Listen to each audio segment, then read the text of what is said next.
But I just found out something crazy about the origins of Nigeria that shocked the hell out of me. Nigeria was never meant to be a country. It was something else entirely.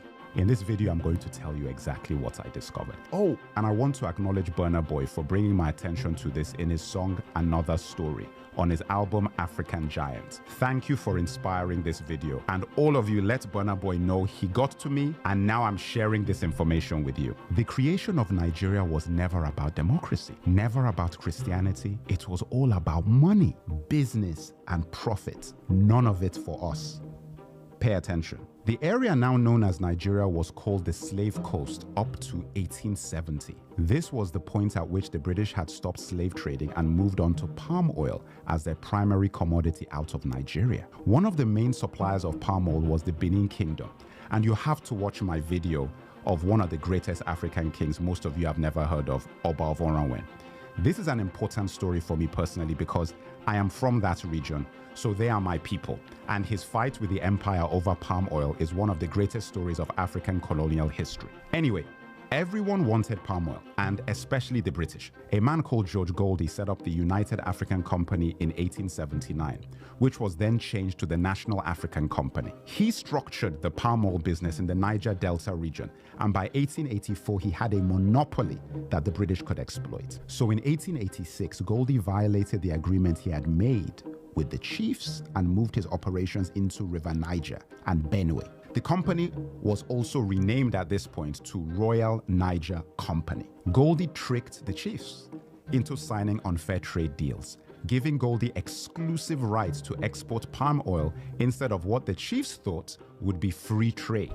These contracts were written in English, a language we didn't understand, and based on laws that were not our own. Now guys, this is similar to something I learned when I was in university about the deals done with the Native Americans in what is now known as the United States of America. Very similar thing where deals were done in contracts in English with laws that had nothing to do with the Native Americans. There was a meeting called the Berlin Conference in 1884 to 1885, set up by Germany's first chancellor, Otto von Bismarck.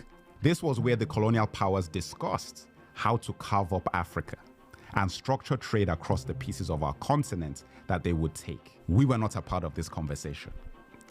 The best way to think of this is like the NBA drafts. Guys were out there making bids between lunch breaks and spa sessions. At this conference, the kingdom of Opobo was given to Britain. When King Jaja of Opobo tried to export his own palm oil, he was accused of obstructing commerce and then exiled. How crazy is that? And on his way home in 1891, he was poisoned with a cup of tea. Guys, I couldn't make this stuff up. The Jaja of Opobo story made other chiefs in the region very wary of their deals with the British Empire. King Koko of Nembe Brass was one of those chiefs. He tried to take down the Royal Niger Company and attacked the company headquarters in Akassa, Bayelsa on January 29, 1895. King Koko captured 60 white men and lost 40 of his own soldiers. He used the 60 hostages to demand he be allowed free trade, the agreement he believed he had signed with the British company in the first place. They refused, and he killed 40 of his hostages. The British Royal Navy retaliated by leveling the city of Brass completely on February 20th, 1895. King Koko went into exile,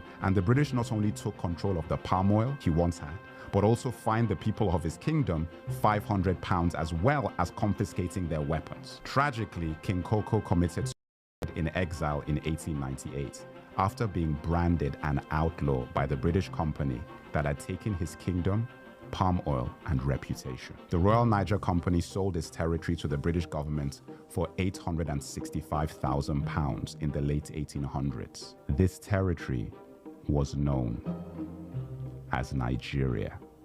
In 1914, the Southern Protectorate and Northern Protectorate was combined by Lord Lugard. And like that, the Royal Niger Company was rebranded as a country, which would gain independence on October 1st, 1960. Lugard is a place in Nigeria today, like there's a street called Lugard in Ikoyi.